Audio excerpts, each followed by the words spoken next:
Vamos falar de futuro? Começando aqui mais um Zeitcast. Meu nome é Augusto Carminati. Eu falo diretamente aqui dos estúdios da Avocado, políticos associados e misteriosos, como eu fiquei sabendo hoje. Hoje, começando, claro, você sabe, o Zeitcast é um podcast que fala sobre futuro, futurismo, temas relacionados a comportamento, a tudo que é de tendência, sempre trazendo pessoas que entendem do assunto, onde eu sou o host, vou tentar aqui, né, fingir que eu entendo um pouco, eu finjo bem, e a gente vai conversando, sempre trazendo a perspectiva de alguém, e no caso, pela primeira vez, de uma dupla, sobre esses futuros. Hoje, especificamente, a gente vai falar sobre o futuro do branding. Então, para quem não está familiarizado com a palavra branding, que é mais uma dessas palavras muito bonitas, mas que não se traduz também, né? Não tem marcando. Então, é como design também, né? A gente não traduz. Vamos falar sobre o futuro do branding, futuro de posicionamento, futuro das marcas, com dois especialistas que estão aqui comigo. Eu não tenho o currículo de vocês, foi uma falha minha. E eu espero que vocês me perdoem em algum momento da vida de vocês. Por isso. Cássio e Vini, muito obrigado pela presença de vocês. Eu sei que vocês são especialistas em branding, eu sei que vocês têm uma agência de branding, mas gostaria que vocês falassem, começando, um pouquinho mais sobre vocês. Perfeito. Bom, primeiro, obrigado pelo convite. Eu que agradeço. É bom que o nosso currículo eles confundem em grande parte, então fica mais fácil. Mas eu vou me apresentar. Eu sou o Vini, eu sou um dos sócios do Soul. Soul é uma empresa de estratégias criativas, onde o nosso principal objeto de trabalho são as marcas, principalmente a criação e a gestão do posicionamento delas. Uhum.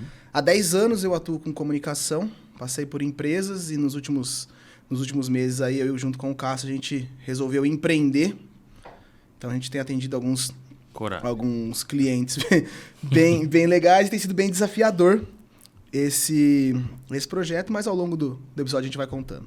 Legal. Agradecer também aí o convite. Meu nome é Cássio, sócio do Vini. Igual o Vini falou, sou publicitário. Fiz especializações em branding e atuo no mercado de comunicação junto com o Vini aí nos últimos anos com uma dor muito grande de encontrar players no mercado que realmente falasse branding como gestão de negócios, que é o que a gente vai falar um pouquinho. E a gente saiu do mundo corporativo e resolveu empreender aí. Saiu do mundo corporativo para o mundo corporativo. Justamente, para montar o nosso. Para atender o mundo corporativo, né? Sim, com certeza. Muito legal. E assim, é claro que a gente vai... Eu tenho um segundo entrevistador que está sempre comigo desde o último episódio, que é o ChatGPT. Eu ia falar assim, não vou falar do ChatGPT porque ninguém está pagando a gente para falar, mas também ninguém está pagando a gente para nada. Então eu posso falar. O ChatGPT eu sempre uso ele, desde o último episódio, estou usando, para trazer 3 perguntas que eu dou direito a ele fazer. Eu já fiz as perguntas previamente, porque embora eu seja grosso o suficiente para não ter visto o currículo especificamente, eu me preparei com uma pergunta pelo menos. Perfeito. Então, assim, o ChatGPT eu pedi 3 perguntas a respeito do futuro do brand. Então, não são minhas, são dele, ele é o nosso segundo host aqui, o segundo entrevistador. E aí ele trouxe aqui pra gente. Eu vou deixar vocês escolherem. E a primeira pergunta... Não, a gente pode...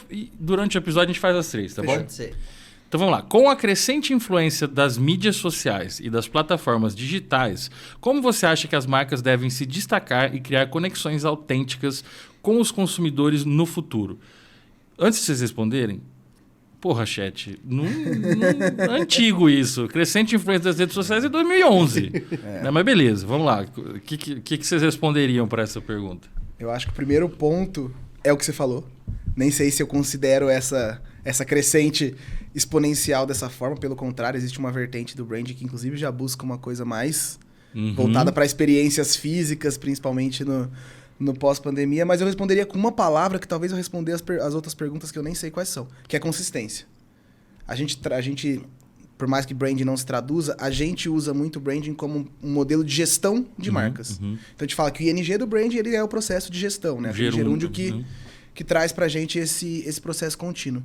E ao longo das nossas experiências, mas principalmente estudando e conversando com profissionais que estão há muito mais tempo que nós no mercado, eles falam muito disso, sabe? O canal pode mudar, o meio pode mudar, mas as pessoas ainda buscam algo para se conectar. E de uns tempos para cá, isso sim, numa crescente muito maior, as pessoas esperam papéis mais responsáveis das marcas. Então, acho que muito mais do que se preocupar com a crescente das mídias sociais, eu me preocuparia muito como eu consigo me posicionar e usar a rede social para potencializar as mensagens que eu quero que minha marca passe. Por que eu falei de consistência? Porque existiu esse movimento tão crescente que todo mundo tá lá. E aí vira o comum. E a sua competição não é só com o seu segmento. É com todo mundo. O consumidor... O cérebro não é dividido por categoria de mercado.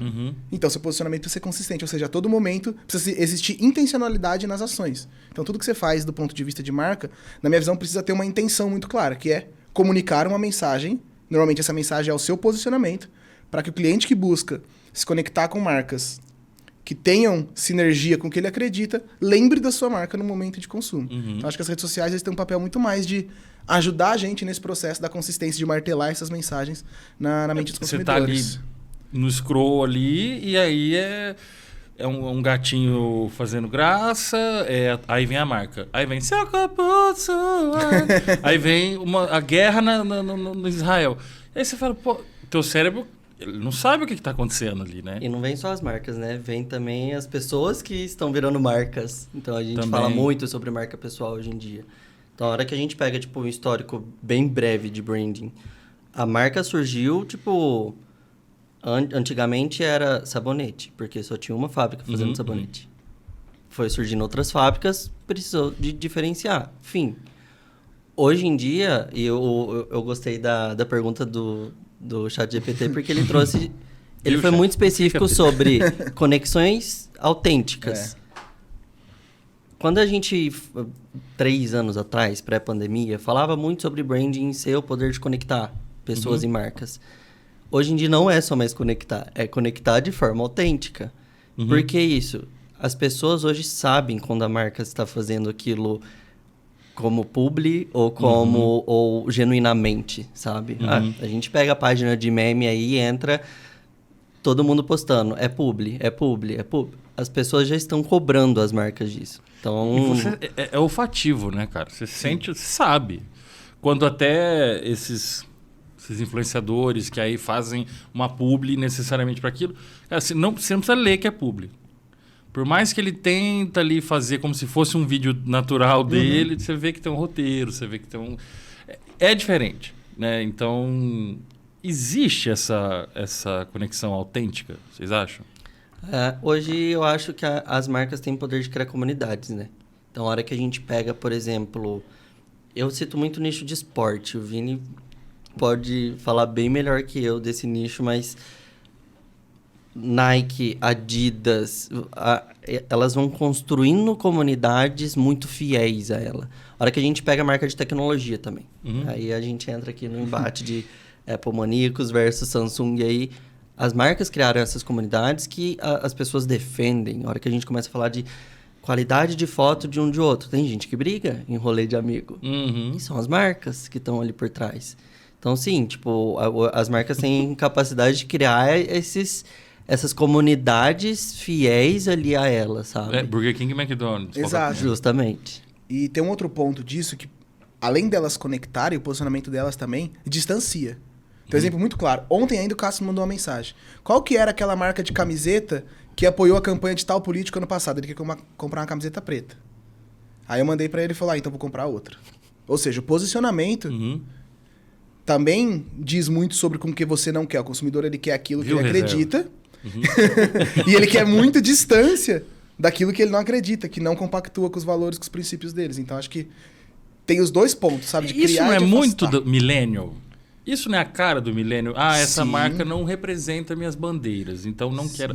Isso, a geração Z, ela vai ser dessa forma? Vocês acreditam? Porque a gente não tem como saber exatamente, mas... Dentro de uma das etapas, inclusive, que a gente... Qualquer trabalho de marca, a gente faz, a primeira etapa é o diagnóstico. A gente faz um estudo geracional, a depender do caso, um pouco mais superficial, outros um pouco mais profundos. Mas toda vez que eu vejo sobre geração Z, é que não parece mais ser uma discussão. Já virou algo óbvio nessa geração. Quando a gente fala, tem até uma vertente de trabalho que a gente acredita muito, que a gente fala que são as marcas fortes, que são as marcas mais humanas, mais preparadas para o futuro, uma série de questões. elas não discutem mais, sabe? Tipo, será que eu devo fazer isso? Tornou-se um pré-requisito de comportamento dessa geração. Então, assim, geração Z, não existe a possibilidade de uma marca se sustentar, por exemplo, de cosmético fazendo teste de animais. A gente questiona porque a gente é a geração que pegou essa transição. Do que eu enxergo, as próximas, na verdade, já esperam isso como pré-requisito. Como antigamente era ter um produto que tivesse uma qualidade boa. A geração Z já espera que esse produto tenha qualidades intangíveis, então tenham comportamentos e tenham posicionamentos que são socialmente mais aceitos, sabe? Eu acho que é uma tendência disso se tornar ainda mais exponencial. E falando de futuro também, além da geração Z, a gente tem a geração pós-pandemia, né? As crianças que nasceram em casa. O meu filho. E tipo... Eu chamo de pandebum. Justamente. São os bebês frutos da pandemia. E é o que a gente acompanha muito de perto, a evolução de como que vai ser a relação dessas pessoas com as marcas. Porque... E se você pega a criança, tipo de 5 a 7 anos ali, que tava começando a ir na escolinha e do nada ficou dentro de casa, começou a consumir muita coisa. Hoje a criança ontem eu vi um meme de um bebezinho de semanas debruçado num tablet, assim, e prestando atenção. Como que é o comportamento total para a saúde da criança? Como que vai ser o comportamento na hora que essas crianças virarem adolescentes, jovens, perante a marcas? Será que vai mudar? Então, tipo, a gente acompanha bastante canais de tendência justamente para ir observando como que as marcas precisam de relacionar com essas crianças. As crianças dentro de casa durante a pandemia, marca de brinquedo, marca de desenho, Lucas Neto da vida... Tava com o público deles 100% do tempo ali, à disposição deles. Então, teve sim uma mudança até de gerenciamento de marca e comunicação dessas marcas. E aí é o que a gente fica curioso, tipo, como que vai ser daqui 5 anos? A marca é um princípio da comunidade? Ou a comunidade é um princípio da marca? Eu acredito que assim, as marcas... E aí, sempre que eu falar olhando para o futuro, eu tô falando de que a gente fala que são marcas fortes. As marcas que realmente querem permear. Elas precisam fazer parte das comunidades. E aí, fazer parte das comunidades, o que eu enxergo? Principalmente no digital. Participar de conversas e não mais intrometer conversas, porque o que a publicidade e a comunicação geral fazia é isso. Você tá assistindo um negócio, eu não tô nem aí. Eu vou parar a sua programação. O case do pinguim do Ponto Frio no Twitter, que ficava entrando na conversa de todo mundo, chato. E que, pô, em 2009 foi super legal, mas a gente tá em 2023, sabe? Vamos trazer, tipo, o que eu acho... Que as pessoas viraram blasés. Elas não, tipo assim... Ai, não fala comigo. Não tá todo mundo meio assim? Sim. Tipo, muito blasé, E aí o que eu né? sinto é que as marcas hoje, para elas permearem, principalmente no digital, elas têm buscado muito mais gerar um contexto do que gerar conteúdo. As marcas que conseguem fazer um bom trabalho. Ou seja, ao invés de eu ficar entrando na sua conversa, eu posso, de repente, trazer uma discussão, não da minha marca, mas de algo que está acontecendo no mundo. Pô, qual a visão de vocês sobre isso? E saio. Não fico... sabe aquele negócio batido? Eu acho que não cola mais. Fica isqueirando. Você vem e coloca isqueira. Eu bato muito nessa tecla de que hoje tipo, o contexto importa muito mais conteúdo. Porque hoje o ChatGPT produz conteúdo. Mas não produz Independente conteúdo. se é bom ou se é ruim. O que a marca consegue diferenciar? Na autenticidade. O que é só dela, que é o que a gente fala, né? Tipo, a essência da marca, aquilo que é só dela. Você pode ter um produto, um serviço, até uma comunicação muito parecida. Mas se foi feito um trabalho de branding, você conseguiu identificar e construir uma essência para sua marca. É nela que toda a sua estratégia precisa se pautar para se diferenciar. Sai do digital. Quais são as marcas que hoje são vistas como mais relevantes? Aquelas que geram impacto nas comunidades onde elas estão inseridas. Vou dar um exemplo até meio clichêzão, mas que acho que traz um pouco dessa pegada de impacto. A cerveja Corona, quando vai e faz uma ação de coleta de lixo na praia, por quê? Porque o posicionamento da marca é muito ligado ao lifestyle do surfista, praia... Mar, sol... Participou e promoveu uma melhoria no contexto onde ela está inserida. Essa é uma marca que tende a ser relevante. Mas aí qual que é o ponto de atenção? Ela tem que olhar, e aí por isso de novo a consistência, para todos os pontos de contato. Não adianta eu criar uma ação muito legal, meu produto ser legal, se uma hora que eu precisar entrar no saque, não resolverem meu problema. Toda a experiência que foi construída, ela gera uma expectativa. E a expectativa é que no momento que eu tenho um problema, essa marca continue daquela forma. Pra mim, o maior é o Netflix. Netflix era aquele negócio super cool, redes sociais, se ligava lá que tinha um problema, putz, era horrível pra você conseguir resolver. Acabou, E aí, qual é a experiência de marca que fica? Então, por isso que eu falo muito da consistência. Todos os pontos de contato precisam comunicar a mesma mensagem, precisam endossar o mesmo posicionamento. Essas são as marcas que eu acredito que, para o futuro, serão mais relevantes e mais autênticas. Vocês citaram a autenticidade como um fator que vai ser principal para as marcas no futuro. A autenticidade, hoje, ela é desenvolvida pelos profissionais de branding.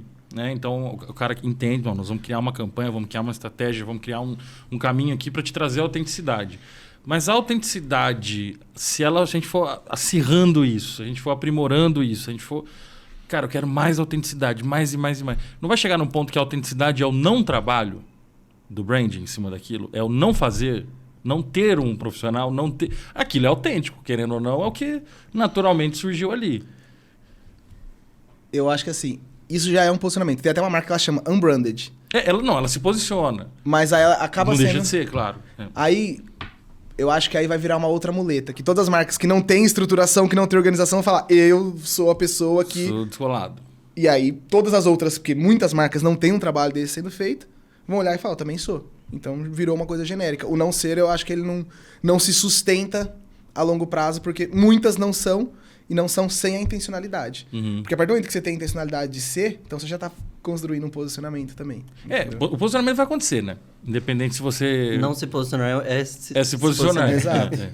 E aí, se a gente está falando de redes sociais, etc. E, claro, em algum momento... Isso vai mudar. Em algum momento, a gente não vai viver com o Instagram sendo tão grande para sempre, com o TikTok sendo tão grande para sempre. Não vai. Em algum momento isso vai mudar. Beleza. Talvez para outro tipo de rede, para outro formato. Mas o meio altera a mensagem. Porque não é só uma questão de, por exemplo... eu tenho a mensagem, mas mudou o meio, eu levo essa mesma mensagem em outro meio. O meio não altera a mensagem que eu estou levando? Com toda certeza. Isso é uma coisa que a gente até educa, né, cliente no dia a dia, porque a gente precisa entender, além de onde meu consumidor está, o que ele está fazendo naquele momento, a hora que ele está fazendo, a forma com que eu impacto meu consumidor que tá no trânsito estressado e tem um outdoor ali na frente dele, e a hora que eu entro com a marca, a hora que ele tá antes de dormir vendo meme no Instagram, são formas diferentes. São mensagens diferentes e eu preciso interagir com ele de formas diferentes. Quando a gente fala que, nossa, a marca precisa se conectar, às vezes soa até um pouco muito longe, muito distante, que a marca precisa ser linda e bela e só me conectar da maneira... Não. A gente está falando de branding. Branding é gestão de negócio. Negócio precisa gerar lucro. Então, a minha marca não é que ela é boazinha, não é que ela... A gente brinca muito com... Brinca não, fala muito isso de... Existem marcas de ONGs muito fodas. A gente tem Gerando Falcões, a gente tem razões para acreditar. Essas marcas, assim, nasceram para fazer o bem. Só que a hora que a gente olha a marca corporativa, ela precisa de lucro. Isso. Falando da marca corporativa... A marca corporativa, a gente precisa de gerenciar ela de modo que ela gere lucro, de modo que faça sentido com o modelo de gestão de negócio. Beleza. Então, como que eu vou impactar o meu público me conectando com ele sem parecer a publi que igual você falou, cheira publi. Cheira. A hora que a gente olha... olfativo. Tem coisa que é olfativa. A gente brinca que, é o maior desafio hoje. Como que a gente cria contexto, igual o Vini falou, porque aí se uma marca cria, o Burger King cria muito contexto. Ele cria muita ação e ativação que gera um buzz enorme. Aí você vê um monte de marca, principalmente marca local. A hora que a gente vai para a empresa média e pequena querendo copiar a marca global. Vira uma forçação de barra. Total. Então, é por isso que a gente fala... Para de querer copiar o que está dando certo, porque o que está dando certo é para aquela marca, é para aquele público, é para aquele momento. E já foi feito. Total. Deu certo exatamente porque alguém fez. Fazer de novo. A mesma piada a segunda vez. Exato. Né? Então, às vezes tem estrategistas ou tem até sócios de donos de negócios que querem reinventar a roda, sempre que talvez... O que ele precisa é de um encontro à noite com os clientes dele, na loja dele, para bater um papo. Não é nem para vender, é para bater um papo.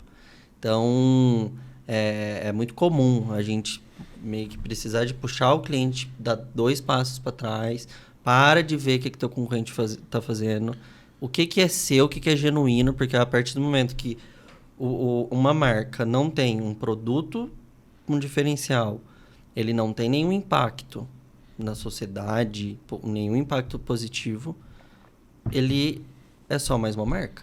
Uhum. É o que o Vini falou, marcas fortes é o que a gente vê uma marca crescente, daqui 5 anos ela ainda vai existir. Ela não tá vendo só o lucro. A Coca tem 140 anos. Justamente. E a Coca, e aí a gente volta no conceito de comunidades, né? Tipo, cara, Coca versus Pepsi. A Coca criou uma base muito sólida, muito fiel ali nela. E o Natal. Exato. É o Natal. Então... A Coca mudou a cor do Papai Noel. Tipo, é muito grande isso, né? Essa influência cultural e etc. Eu não sei até que ponto isso vai continuar, a gente, dentro, né, da sociedade, aceitando que as marcas corporativas, porque tudo é marca. Religião é marca, um partido político é marca. A marca ela consegue aglutinar um monte de conceitos em cima de uma simbologia, de um Percepções, né? Conjunto de percepções. Às vezes envolve tudo, envolve todos os sensores, envolve visão, audição, tudo, mas você capta aquilo numa ideia só. E beleza, falando das marcas corporativas. Hoje, a gente aceita marcas corporativas como alicerces da nossa sociedade.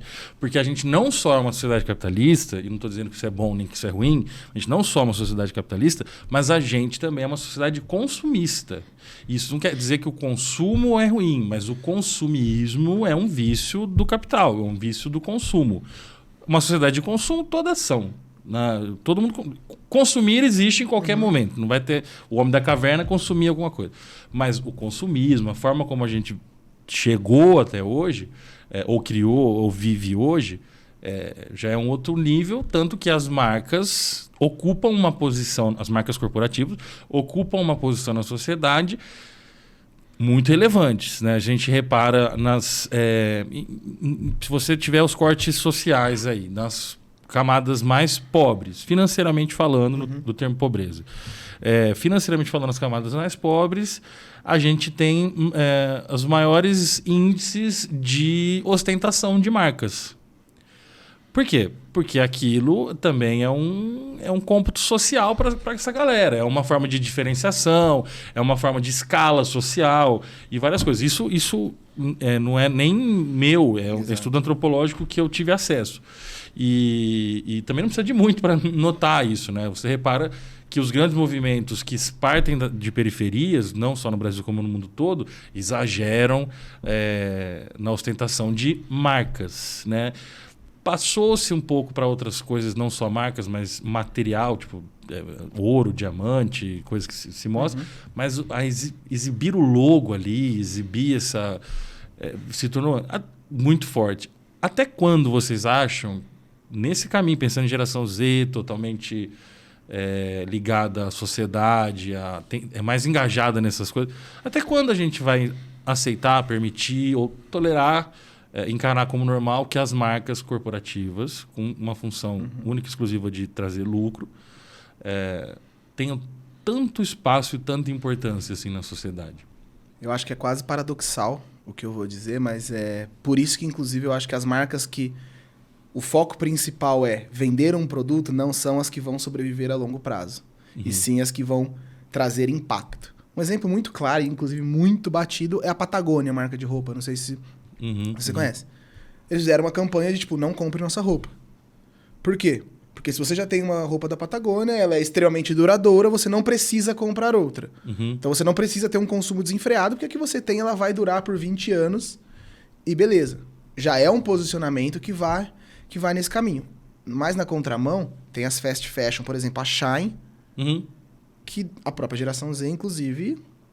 compra pra caramba. O tempo inteiro. Hipócrita. E aí tem um outro ponto, recorte Brasil. Que o brasileiro é um dos menos leais à marca. Saiu, inclusive, agora, um mês atrás, um estudo mostrando sobre isso.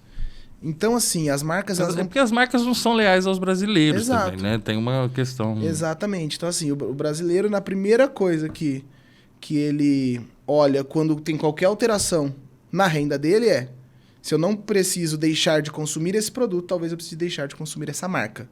E aí, beleza, eu tenho aqui a marca A, eu vou pra marca B se ela custar 50 centavos a menos numa gôndola do mercado, a hora que eu faço minha compra inteira deu R$20 de diferença. Opa, já me adiantou e eu não abri mão de nada. Então a lealdade do brasileiro ser baixa às marcas também tá ligado a isso. Agora, quando a gente vai para outras linhas de produto, principalmente no varejo, é até um pouco mais difícil de você sustentar no posicionamento, porque o preço acaba, muitas das vezes, sendo o maior tomador de decisão.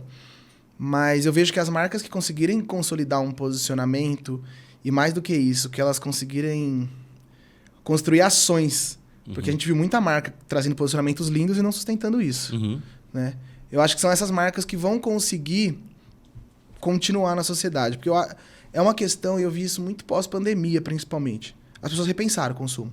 Algumas, inclusive, de forma mais desenfreada. Muita gente, tipo, putz, estou gastando muito menos ficando na minha casa, e começou a gastar, compras online, e-commerce.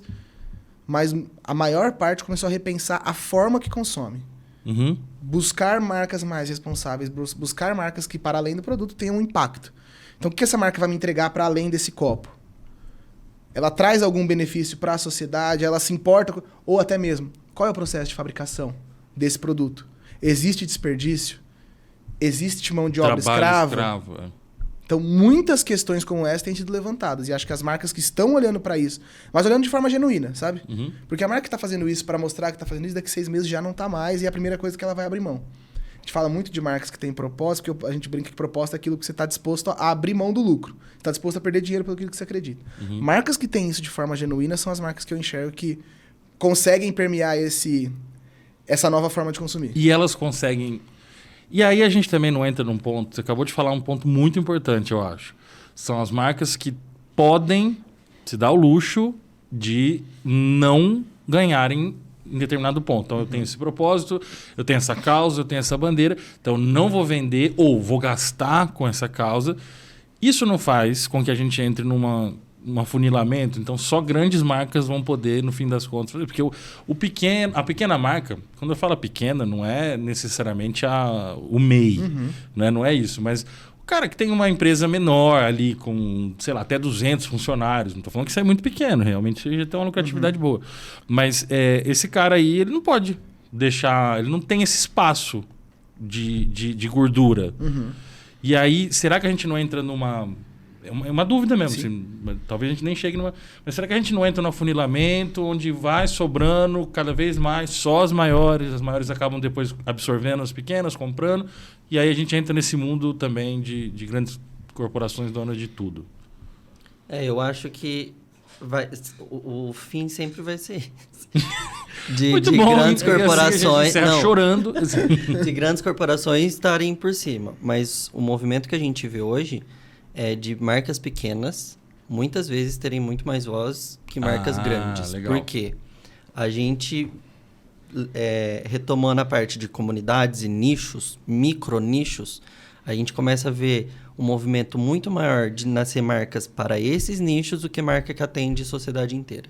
Então, a gente vê um movimento de ter marcas de kombucha para atender um nicho muito específico do que lançando alguém para ser concorrente da Coca.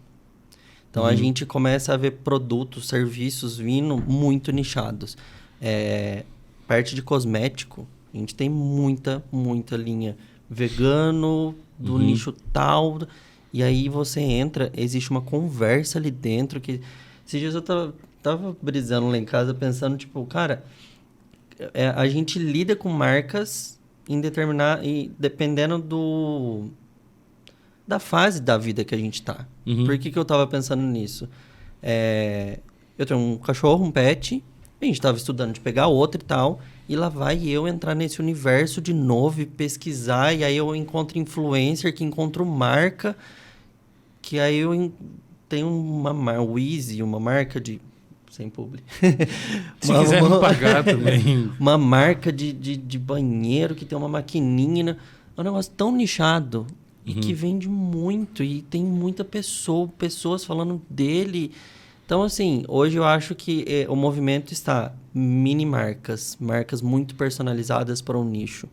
Bebida. Ambev é uma de todas, quase. Mas dentro dela, a hora que você vai na linha Craft, por exemplo, é uma para um nicho específico que gosta do tipo de cerveja. Ela tá com a mão ali, não tá? Mas O investimento o investimento é dela. Por isso que eu falei que, tipo, no fim, é muito difícil sair desses grupos que comandam. Mas ela, se fosse há 30 anos atrás, a Ambev ia lançar Brahma alguma coisa e que ia ser a linha de produto dela. Agora não, ela precisa de uma marca que conecte aquele nicho. Ela não consegue chegar com Brahma lá, porque Brahma já tá uma marca popular, focada no sertanejo e etc. Então, hoje, por que ela não tá lançando uma marca, lançando mesmo? Porque ninguém gosta de ver As pessoas querem coisas mais personalizadas para elas.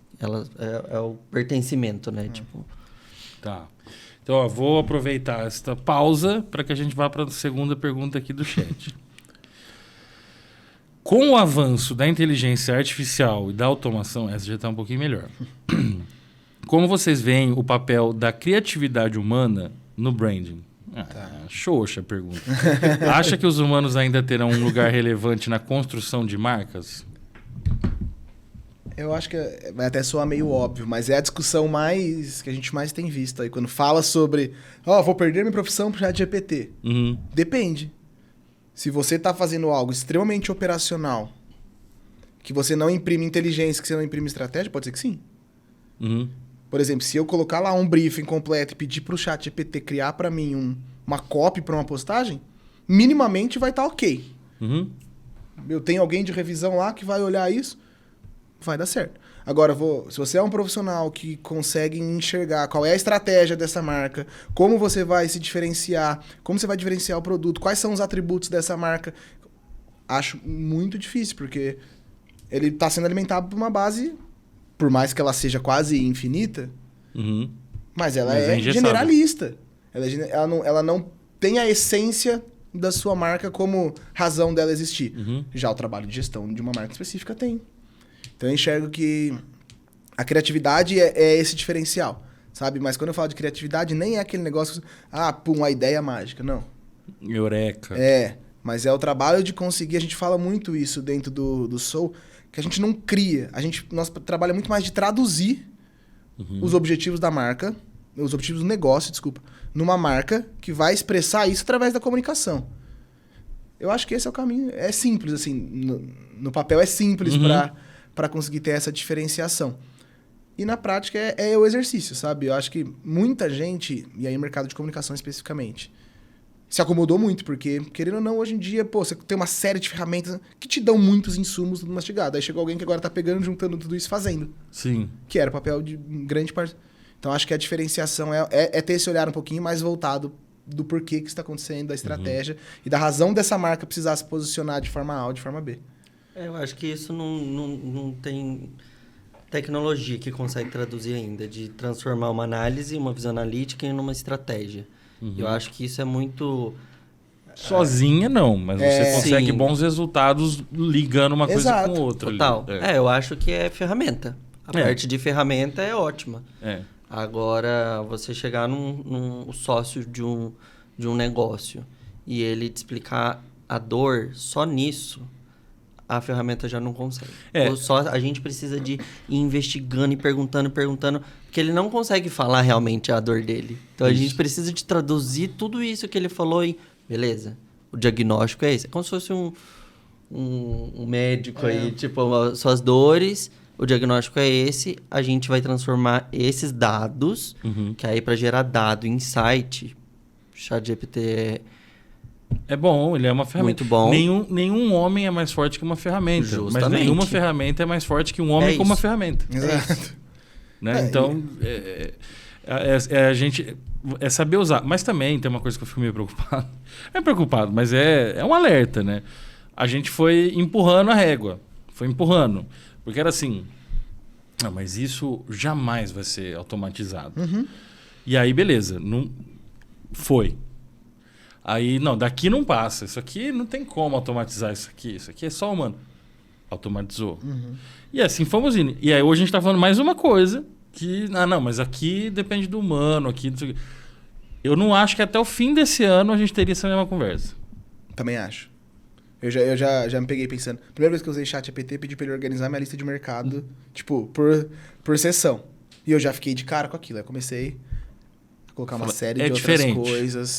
É. O buraco é muito mais embaixo. Quando eu tive contato, tanto com o Midjourney, com essas... Aham. Quando popularizou, porque eu não sou do meio de desenvolvedor, então não tive acesso antes. Eu tive acesso quando começou a sair, outubro, novembro do ano passado, que a gente teve acesso e tal.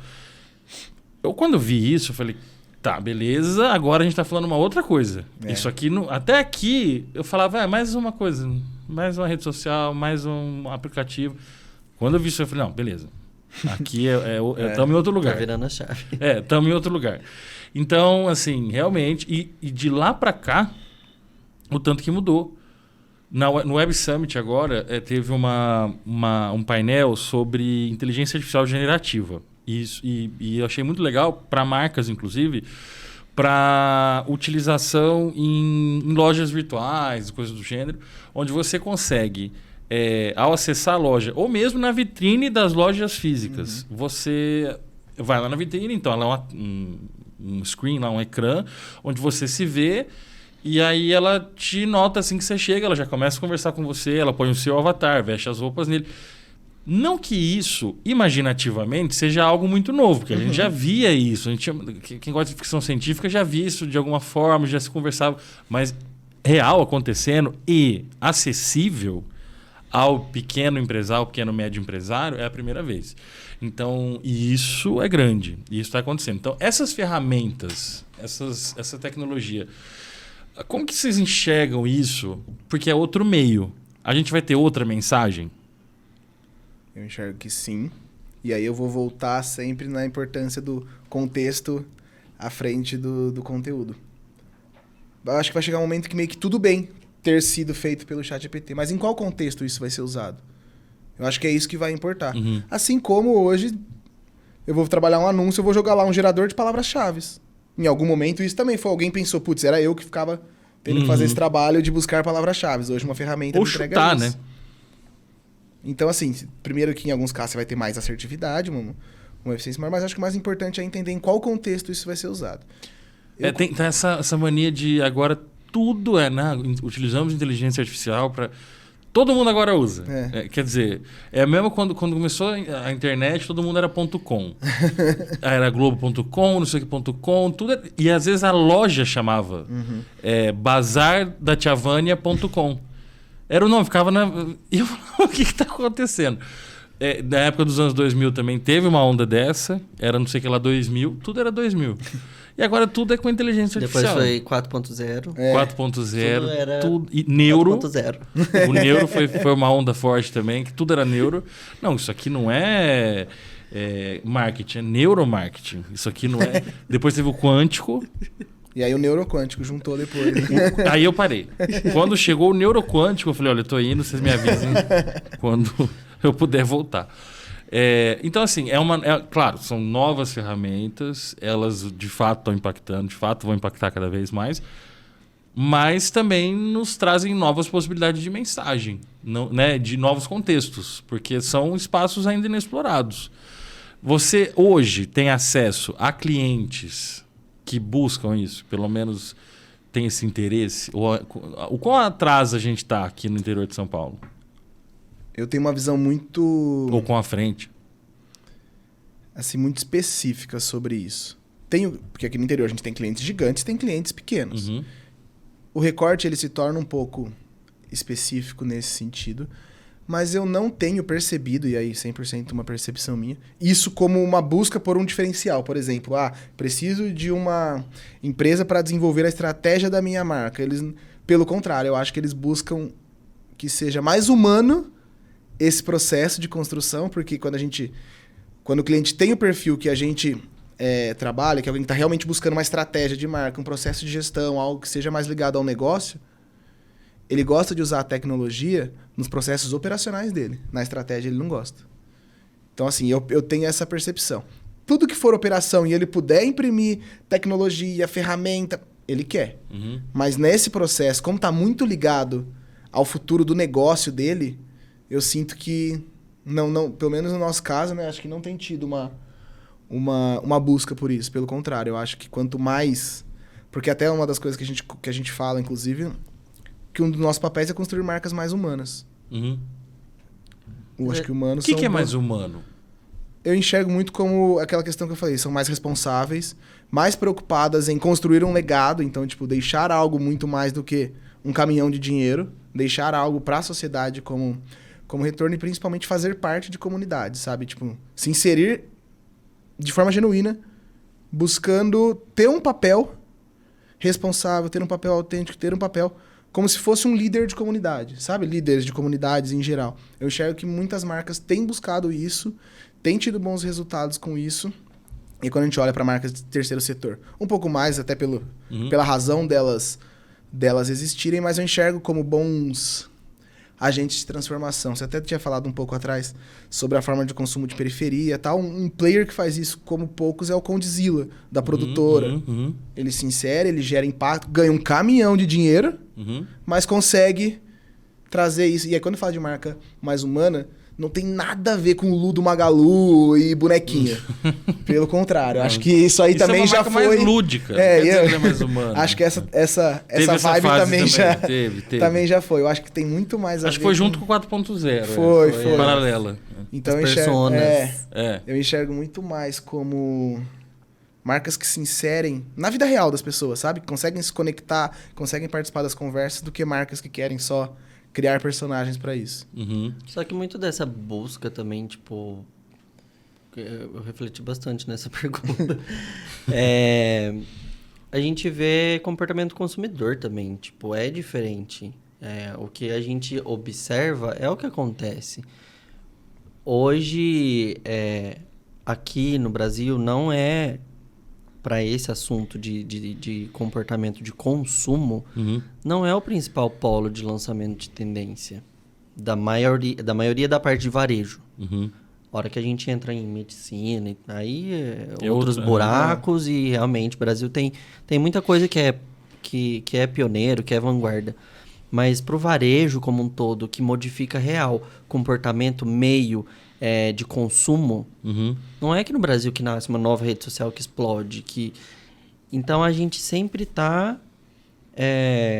atrás de algum país vanguarda. A gente sempre está atrás dos centros de inovação que estão desenvolvendo já o aplicativo da vez, que vai ser daqui 4 anos. Então, e aí isso a gente vê em Brasil. A hora que a gente começa a recortar, Ribeirão vai demorar mais do que Campinas, depois do que São Paulo, depois... Então, acho que o que a gente está fazendo é já deixando os nossos clientes preparados para o que está acontecendo a nível que a gente vai expandir na lupa, né? Que a gente vai subir no drone, que a gente fala, a nível São Paulo, a nível Brasil e a nível mundo, do que está mudando. Então, tipo, essa semana a gente teve uma conversa com um cliente do tipo, você vai querer existir mesmo daqui 10 anos? Porque... tá faltando diferenciação, tá faltando relacionamento com o público, coisas básicas do nosso ponto de vista, mas a hora que a gente vê mercado Ribeirão não é básico. Tem muita gente operando ainda no escambo, R$2 te dá uma marmita, acabou, fim. Ah, mas a marmita que o ovo tá cru, problema, vai embora. Volume. É normal aqui ainda no interior. Então, é bizarro a hora que a gente... é um posicionamento, não? Total. E então a gente busca deixar os nossos clientes preparados para a próxima tecnologia ou próxima tendência que está por vir.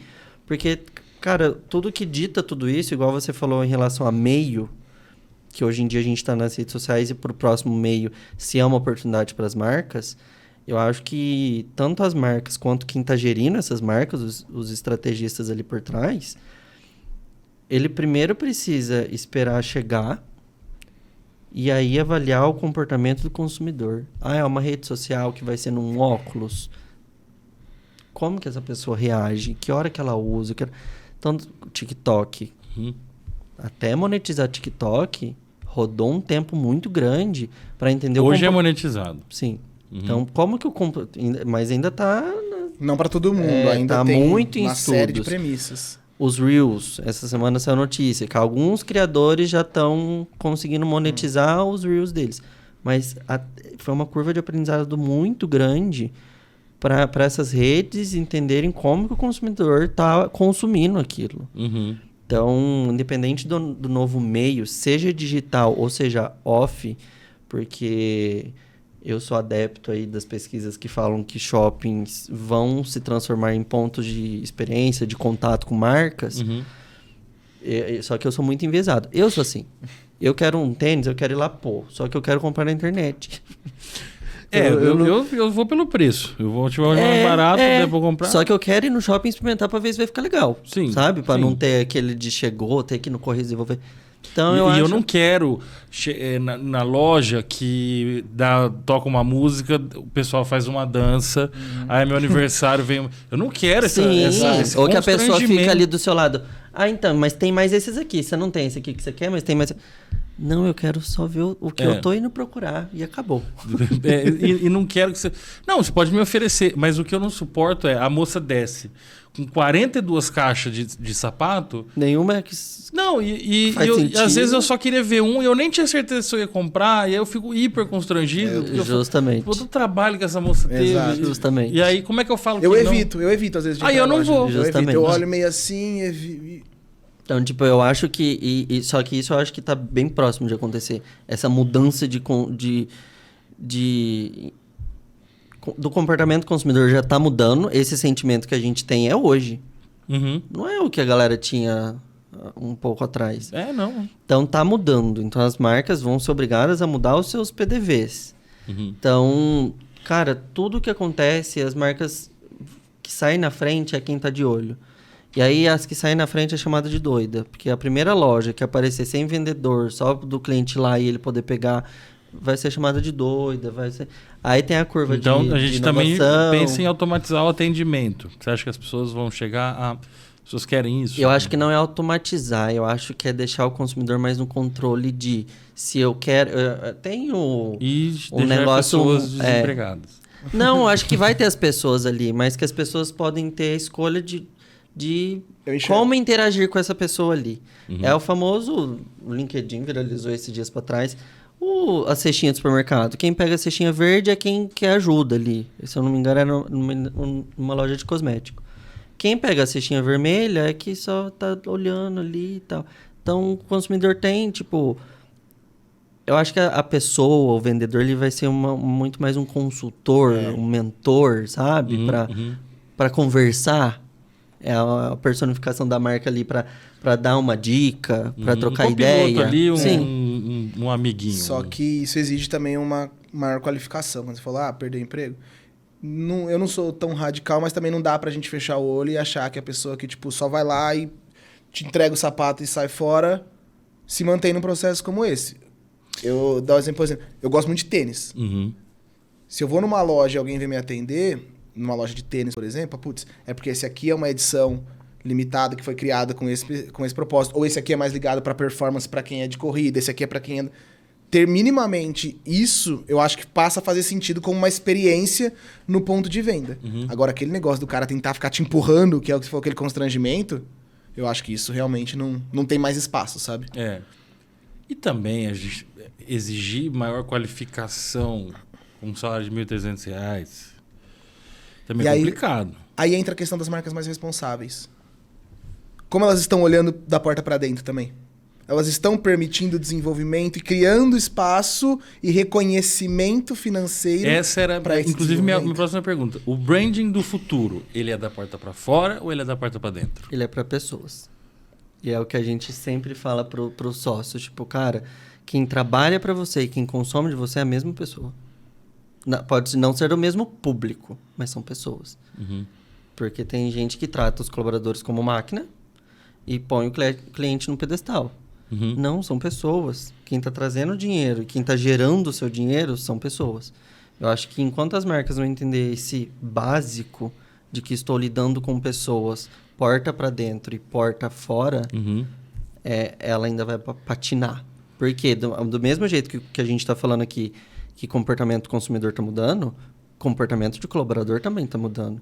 Hoje saiu no The News, 1 milhão de pessoas, de jovens, pediram demissão por livre e espontânea vontade no último ano para ficar fora do mercado de trabalho e fazer um curso ou uma faculdade, se dedicar a isso. Então, a gente está tendo uma mudança do comportamento do colaborador. Ele está começando a cobrar a empresa também por benefícios, por isso. Óbvio, a gente está falando de uma fatia. A gente tem do uma colaborador outra que fatia. pode fazer isso. Justamente. Corte. Justamente. Eu vi uma quiet quitting lá. Tipo assim, cara, quem que pode? O cara da Exato. cana vai falar, não, hoje eu vou cortar só 2 maços de cana aqui e vou ficar quietinho. Tem gente que não pode, né? Exatamente. A gente que é da galerinha, a gente Sim, acha que... né, a gente tem esse costume. mas eu acho sim, que o concordo com comportamento você. do consumidor afeta indiretamente. Demora mais, mas afeta. As vinícolas Pois é. boicotaram todo mundo, vão parar de Todo consumir enquanto você não arrumar aí. Uhum. O problema é descobrir que acontece isso, né? Tipo, Mas hoje Hoje acho que descobre. é mais, hoje descobre. A gente viu. Tava falando isso porque o employee branding, essa questão de porta para dentro, isso é muito recente. Sim. Que se preocupa. Inclusive, não se preocupa. A maioria acho que não tem essa preocupação ainda e tal. E eu acho muito interessante. Eu vi um vídeo hoje, inclusive, que eu fiquei pensando em comentar dele hoje, que é uma moça mostrando. Ela trabalha no iFood. E aí ela entra. Você viu esse vídeo? Vocês viram? Uhum. Ela entra, só para explicar. Ela entrando, para quem porventura não tenha visto. Ela vai entrando no prédio do iFood, ela trabalha no escritório do iFood. E aí ela vai falando assim: aqui é minha sala, aqui é as salas aqui dentro do iFood, cada uma tem o nome de uma comida brasileira. Então tem a sala coxinha, a sala feijoada, essa é a que eu mais gosto, que é a sala churrasco, não sei o quê. E ela vai andando e vai falando isso, vai mostrando aquele super legal. Super legal. Comida à vontade? Comida à vontade o dia inteiro, bebida à vontade, o que você quiser. Imagina, não é food, então tem tudo lá dentro. E aí um entregador, ele gravou um vídeo, tipo um react, que eu não sei que nome que se dá mais, nesse que fica a tela dividida. Então tem o vídeo da moça e ele do lado fazendo meio que um react, assim. Ele sentado na sarjeta, com a moto ali estacionada, tomando uma garrafinha d'água, num puta de um sol... Sabe, com aquelas luvas para não queimar o do sol. E tipo assim, ele trabalha no iFood também. Uhum. E ele não tem comida à vontade. Ele não tem... mas aí ele é um empreendedor, né? Ele não é... Então tem toda... E aí, beleza. Essa moça, sozinha, consegue queimar o iFood. Quer dizer, essa moça não. Ela foi falar bem, né? Quem queimou foi o cara. Não queimar. As pessoas não vão deixar de pedir no iFood, até porque virou uma coisa que dificilmente... Mas eu sinto que existe... Mas tem gente que para. Existe um movimento de uma maior preocupação. É. Por exemplo, eu tenho visto, e até eu, e muitas vezes, se eu consigo o contato direto lá da hamburgueria do meu bairro, eu peço direto. Porque aí eu já vi muitas coisas como essa. Acho que esse foi um caso que ficou muito latente aí desde do final de semana. Mas uma série de outras coisas. E não só de iFood, sobre todas essas tecnologias e facilidades que, num primeiro momento, chega com um posicionamento lindo, maravilhoso de vou facilitar a sua vida. Isso. Mas a custa Aqui de as quê? pessoas trabalham de chinelo na Isso. sexta-feira. Tem pizza e mesa de bilhar. A qual custo? E sabe? quem, né? Quem está no escritório, mas quem faz a... No fim de tudo, a gente tem uma empresa que ela pode ter um serviço digital, mas se você for... Alguém tem que estar fazendo algum serviço real. Em algum lugar, nem que seja retirar o minério que vai fazer o chip do computador. Mas tem alguém fazendo. E essa galera não está sendo afetada por todas essas, essas comodidades do... Mas até quando a gente estava falando da questão da tecnologia de ChatGPT, eu acho que ainda existe um recorte social muito grande que para nós, que estamos numa camada de privilégio quando a gente olha para o cenário do Brasil, que isso é discutido e que a gente fala, não, isso aí é amplamente massificado. Mas não é realidade, sei lá, para maior parte da população. E quando a gente vem para o resultado dessas coisas também, que aí são empresas como essa que eu mostro, pô, olha a minha preocupação com o meu colaborador, mas quem é o meu colaborador? Então, acho que o impacto, e eu sinto... e aí também, tá? Quem se preocupa mais com isso hoje é quem tem o privilégio de olhar para isso também. Esse consumo mais consciente, não adianta a gente achar que todo mundo está... Porque grande parte tem consumido com o que dá para consumir, com o dinheiro que dá para consumir. Eu preciso comprar uma camiseta, tem uma que custa R$29 e tem uma que custa R$129. A que custa R$129 é feita com um processo que não agride o meio ambiente, super... E a de R$29 é o que eu posso pagar. Então, muitos consumidores ainda têm essa visão, e não é por querer, é por uma... E também por outra questão. Às vezes o cara ganhou o primeiro dinheiro da vida dele. Ele viu a vida inteira a galera ostentando com não sei o quê, com carrão. Agora, na minha vez, eu tenho que ser minimalista. Exato. Na minha vez, eu tenho que pensar com você. Foda-se. Ele vai falar, porra, todo mundo pôde. Chegou na minha vez, eu não posso. E você sabe que tem até um caso que aconteceu, não sei se vocês sabem disso. A Lacoste tem um posicionamento de marca exclusivo para o Brasil. Porque a Lacoste sempre foi uma marca mais ligada ao mercado de alto padrão, de luxo. O funk começou a ostentar Lacoste, e aí os funkeiros tinham produto original, a maior parte das pessoas que eram fãs da periferia, produtos falsos, mas elas associavam a Lacoste ao funk. A Lacoste reposicionou, a Lacoste começou a trazer influenciadores do funk, influenciadores do rap, influenciadores que estavam muito mais ligados à periferia. Por quê? Porque eles enxergaram que existe um potencial de consumo. E assim, pô, por que acontece isso? O cara comprou a vida inteira dele a camiseta da Lacoste falsa. No primeiro momento que ele tiver uma ascensão e ele puder comprar uma camiseta, ele vai comprar da Lacoste. Porque ele foi conhecido lá como o Augusto da Lacoste, porque ele sempre usou. E aí isso traz uma personificação para alguém que dentro de uma periferia não tem identidade. Por uma série de questões. A marca não é sobre ter, é sobre ser. Exatamente. A marca ela personifica muito as pessoas. Então é muito difícil se falar que as pessoas que vêm de um recorte muito mais ligado a questões sociais, que é a maioria no Brasil, você esperar que as pessoas vão ter o consumo consciente, primeiro que elas querem ter acesso. Então não dá pra gente achar que quando a gente tá falando de marca, a gente tá falando que tá todo mundo no mesmo... Você tá falando com uma galerinha, cenário, entendeu? É válido falar também que todo comportamento de consumo que afeta colaborador, que afeta consumidor, que afeta marca, que afeta negócio, são anos.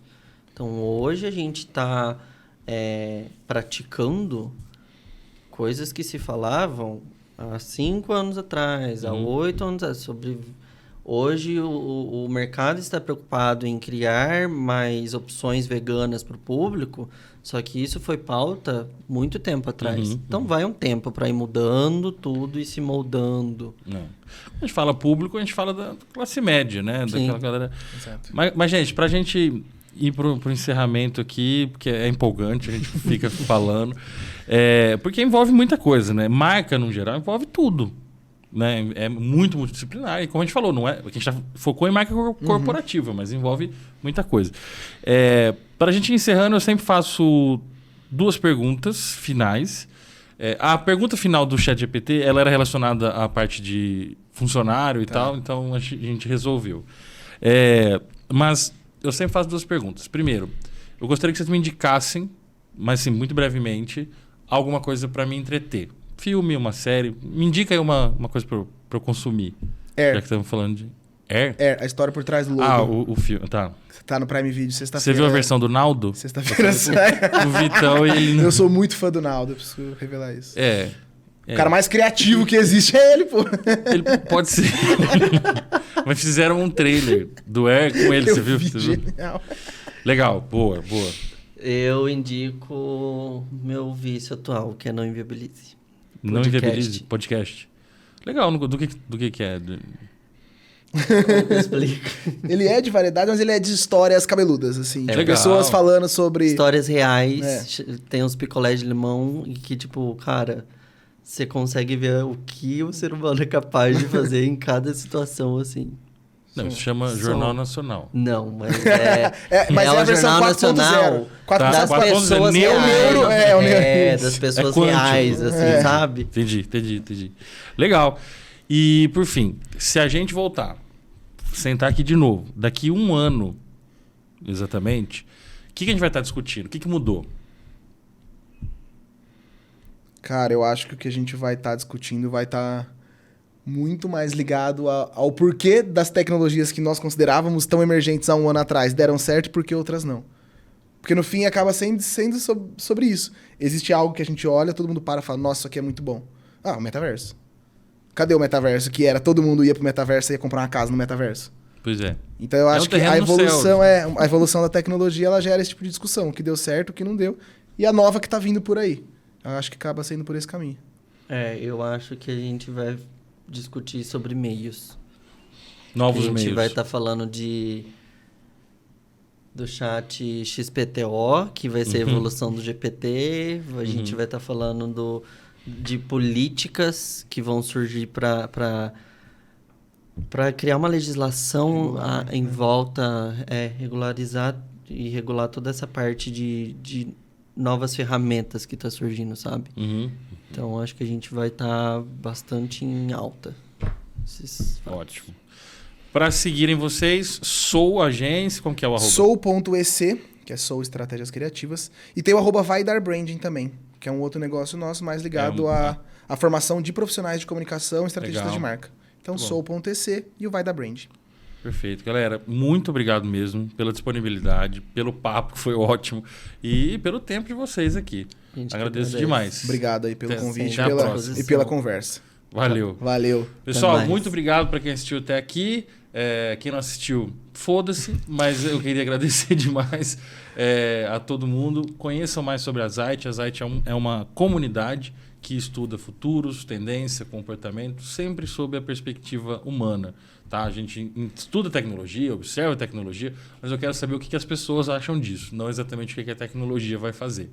Certo? Essa é a Zite. Entrem na Zite, não tem fins lucrativos nenhum, não estou te convidando para uma reunião da Rinodê, então pode ir tranquilo e ajuda a gente a construir essa rede de estudos de futuro a partir da perspectiva humana e mais do que isso, a partir da perspectiva brasileira. Tá bom? Obrigado e até a próxima.